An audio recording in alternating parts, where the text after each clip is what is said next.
ನಮಸ್ಕಾರ ಸ್ನೇಹಿತರೆ. ನಮ್ಮದು ಶ್ರೀ ಸಪ್ತಗಿರಿ ಮನೆಮದ್ದು ಚಾನಲ್ದ ಮುಖಾಂತರ ಅನೇಕ ರೀತಿಯ ಎಪಿಸೋಡನ್ನು ಕೊಡ್ತಾಯಿದ್ದೀವಿ. ಸ್ನೇಹಿತರೆ, ಸುಸ್ತು, ಒಂಥರ ಗಿಡ್ಡಿನೆಸ್ಸು, ಹೊಟ್ಟೆ ಉರಿ, ಜೀರ್ಣಶಕ್ತಿ ಕಡಿಮೆ, ಮಲಬದ್ಧತೆ, ಅನೇಕ ಕಾಯಿಲೆಗಳು ಜನರಲ್ಲಿ ಅಡಕವಾಗಿರ್ತದೆ. ಇಂತಹ ಒಂದು ಸಮಯದಲ್ಲಿ ನಾವು ಮಾಡಬೇಕಾದೇನು? ಆಸ್ಪತ್ರೆಗೆ ಹೋದಾಗ ಅದಕ್ಕೂ ಆ ಟಾನಿಕು, ಈ ಟಾನಿಕು, ಆ ಟ್ಯಾಬ್ಲೆಟು, ಈ ಟ್ಯಾಬ್ಲೆಟು, ಅದು ಆ ಟೆಸ್ಟು, ಈ ಟೆಸ್ಟ್ ಅಂತ ಮಾಡಿ ಕೊನೆಗೆ ಅನೇಕ ರೀತಿಯ ಕಾಯಿಲೆಗಳನ್ನು ನಾವು ತರಿಸ್ಕೊಂಡು ಹೊಟ್ಟೆಗೆ ಹಾಕ್ಕೊಂತೀವಿ. ಅಂತಹ ಒಂದು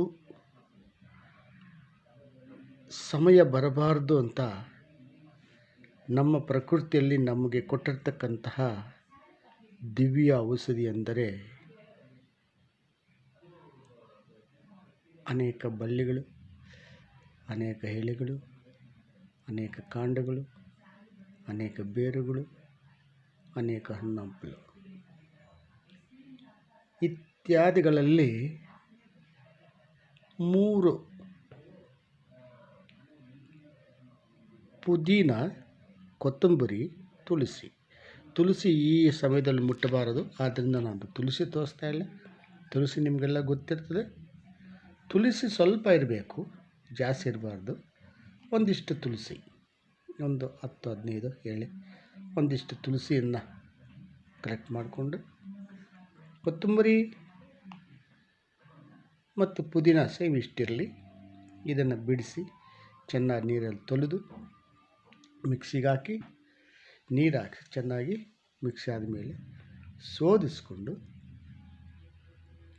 ನಿಮಗೆ ಅದೇನೋ ಮಧುಮೇಹ ಅಂತಾರಲ್ಲ, ಅದಿಲ್ಲ ಅಂದರೆ ಜೇನುತುಪ್ಪ ಹಾಕ್ಕೊಳ್ಳಿ. ಆಕಸ್ಮಿಕ ಸ್ವಲ್ಪ ಇತ್ತು ಅಂದರೆ ನಿಂಬೆ ರಸ ಹಾಕ್ಕೊಳ್ಳಿ.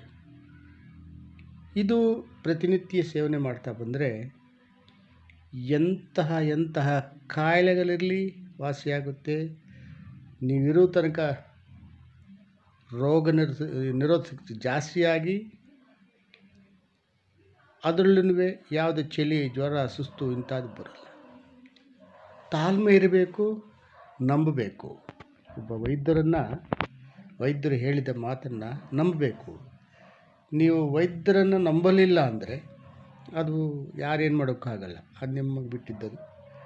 ಸ್ನೇಹಿತರೆ, ಇದನ್ನು ಪ್ರತಿನಿತ್ಯ ಎಲ್ಲರೂ ಮಾಡ್ಕೊತ ಬನ್ನಿ. ನಿಮಗೆಲ್ಲ ಆರೋಗ್ಯ ಚೆನ್ನಾಗಿರಲಿ, 100 ವರ್ಷ ಕಾಲ ಚೆನ್ನಾಗಿರಿ ಅಂತ ಆಶಿಸುತ್ತಾ ಮುಂದಿನ ಎಪಿಸೋಡನ್ನು ಮತ್ತೊಂದು ಮಾಡಿಕೊಳ್ಳಾಗುತ್ತೆ. ನಮಸ್ಕಾರ. ಇದನ್ನು ನೋಡಿ ಲೈಕ್ ಮಾಡಿ, ಶೇರ್ ಮಾಡಿ, ಸಬ್ಸ್ಕ್ರೈಬ್ ಮಾಡಿ. ಎಲ್ರಿಗೂ ಮುಟ್ಲಿ. ಎಲ್ಲರಿಗೂ ನಮಸ್ಕಾರ ಸ್ನೇಹಿತರೆ.